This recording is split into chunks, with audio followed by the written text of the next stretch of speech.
Hello and welcome to Napa Valley Reds. Today we're going to meet Rudy von Strasser, acclaimed winemaker and owner of von Strasser Winery, which is located on Diamond Mountain Road in Calistoga, California.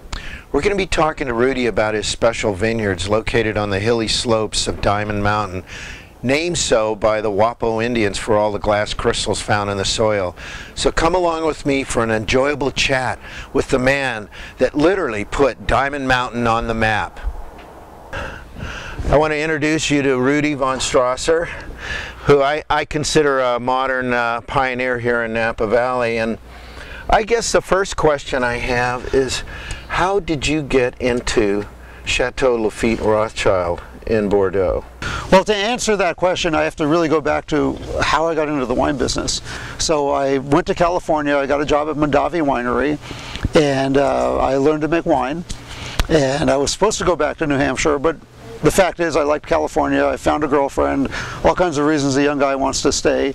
And I tried to get a better job in the wine industry, another cellar job, but at that point they were only hiring UC Davis graduates. There weren't that many wineries in '81. And I said, okay, if I'm going to learn to be a winemaker, I need to have a better education. And I did re-enroll at UC Davis, and I got a second degree from the fermentation science program. And during my studies, I worked internships every fall at various wineries. And by the time I graduated, I really wanted to make Cabernet. That was my focus. And I thought if I want to be great at Cabernet, I should go to Bordeaux and mentor there. And I knew Eric, well, a friend of my mom's knew Eric Rothschild from the war, from Europe and France. And I was able to write Eric a introduction letter and asked him if he could help me find an internship. And luckily enough, Eric invited me to work at the winery.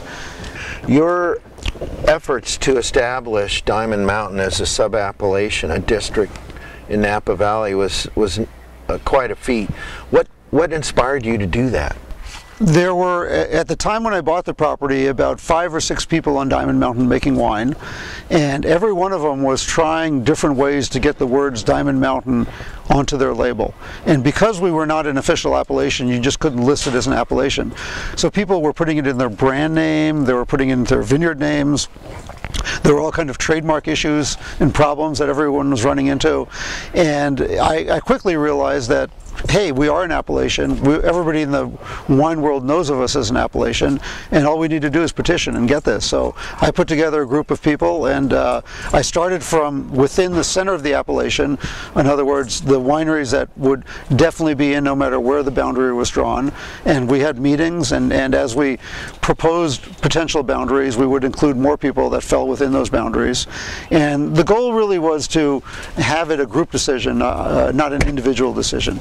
It's always hard to draw a boundary line because there's always a vine on one side and a vine on the other side of that line, and that becomes a political issue, and I didn't want to make those decisions alone. So in 1990 you landed here.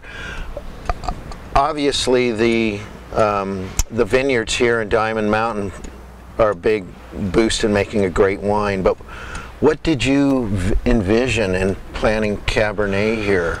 And you adopted some vineyards, I assume. Well, when we bought, what was the differentiation for you and fitting into the valley, you know, at a high level? Well, when I came back from Lafite, which would have been after the '85 harvest, I worked at Trefethen Winery for 2 years. I was their enologist, and then I was the assistant winemaker up in Newton Vineyard with John Consgard for 3 years.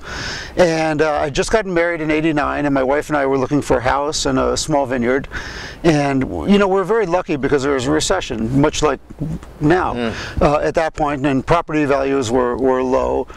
People didn't feel very aggressive about the wine industry, and we fell upon this property on Diamond Mountain, which had an old barn that actually had a use permit. It had a Napa County winery use permit associated with the barn, although the barn was run down and didn't have a roof and all kinds of problems.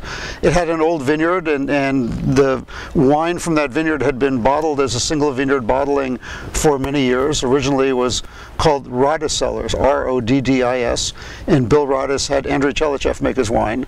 And in the 70s and 80s it was considered one of the most tannic wines in Napa Valley. And those were the years of, you know, Diamond Creek, who's my neighbor, making also very tannic wines, and that was the style of the time.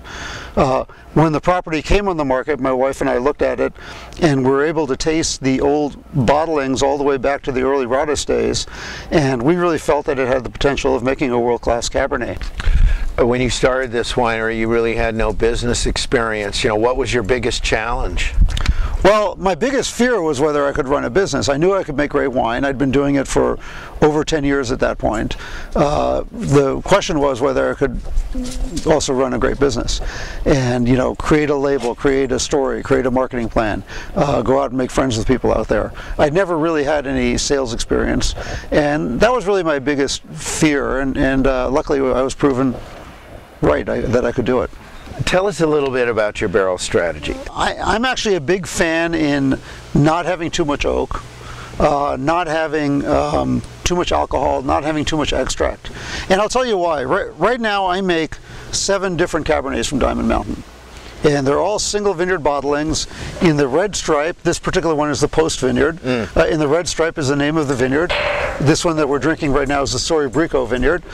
And I really want the flavor of the location to come through. And by that I mean the soil components, the exposure, the trellis system, the plant material selection, the clonal material. All those have a facet in the final wine flavor. And if I were to use a lot of new oak on my wines, what you would smell is new oak.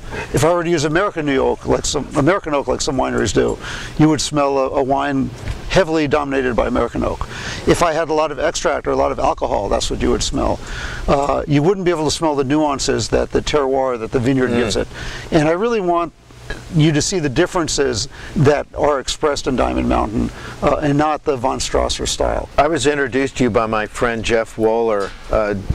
Jeff is a managing partner of a group called Signature Wines, and he told me he makes a blend of von Strasser wines called Monogram.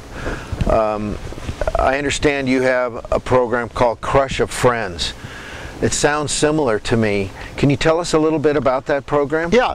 Crush of Friends is a really fun program, and you know, one of the most fun things for me is the blending of the wine. After harvest, the wines are made. I have all these different lots from different vineyard sources.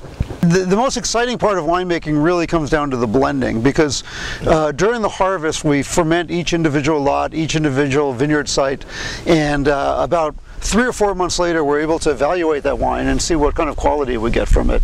And then we keep a couple of barrels of the various Cabernets from different vineyards available, and we keep some Petit Verdot and Malbec and Merlot and Cabernet Franc available, and people can come and make their own wine. I'll sit and do a blending tasting with you where we get to taste all the different pieces, and then we, for instance, may start with an 80% Cabernet, 10% Petit Verdot, 10% Malbec.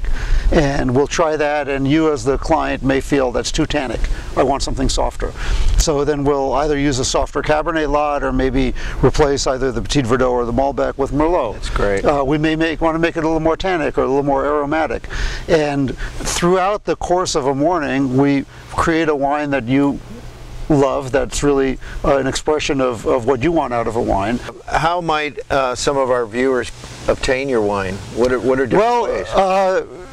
We sell about 80% of our wine at the winery through our mailing list, a wine club, which we call the Diamond Cartel because I own all these Diamond Mountain vineyards. Visitation, we also have a website where you can order the wine, and then 20% of the wine is distributed around the country through distributors, but that really mainly goes to restaurants. So if you're in the local market, please go in your favorite restaurant and talk to the sommelier and ask them to get von Strasser on the list, and they know where to get it, and they can call us and we can make that happen. But on a retail side, if you want to put it in your cellar, you need to come to us and we'd gladly ship it. We don't ship in the summer because we're careful not to cook the wine, but most people can wait a little bit. These wines will age 10-20 years, and to wait a few months during the summer months isn't such a bad thing. Well, on that note, cheers. Thank you for coming. Yes, thank you.